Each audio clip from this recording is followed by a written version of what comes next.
ഇംഗ്ലീഷിലല്ലല്ലോ പറഞ്ഞത്, മലയാളത്തിലല്ലേ പറഞ്ഞത്. പറഞ്ഞാൽ നിനക്ക് മനസ്സിലാകത്തിന് ഞാൻ എന്ത് ചെയ്യാനാണ്? നിങ്ങൾ ഇവിടെ പോണ ഓ എനിക്ക് കലി കയറണുണ്ട്. നിങ്ങൾ എങ്ങോട്ടെങ്കിലും ഇറങ്ങിപ്പോയി എന്തെങ്കിലും പറ്റിയാ ഞാൻ അറിയുവോ? സ്ഥലം പറയാണ്ട്.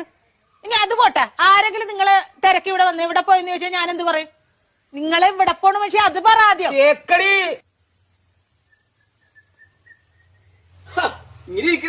റെഡിയായില്ലേ? ഷട്ടുമുണ്ടും തേക്കാൻ പറഞ്ഞിട്ട് അവള് തേക്കാനല്ല. നല്ല സൗകര്യല്ലേ തേക്കാനായിട്ട്. പോണ സ്ഥലം ഇതുവരെ പറഞ്ഞില്ലല്ലോ. എടാ ഒരു 100 വട്ടം ഞാൻ ഇയാളോട് ചോദിച്ചു എവിടെ പോണെന്ന്. എന്നിട്ട് അയാൾ തുണി ആക്കണ കാര്യം പറയണല്ലാതെ പോണ സ്ഥലം പറയണില്ല. എനിക്കും പറ്റൂല, ഇയാൾക്കാ പറയാൻ കഴിയില്ല. നീ എങ്കിലും ഒന്ന് പറയാം എവിടെ പോണത്. ആഹാ അത് കൊള്ളാലോ.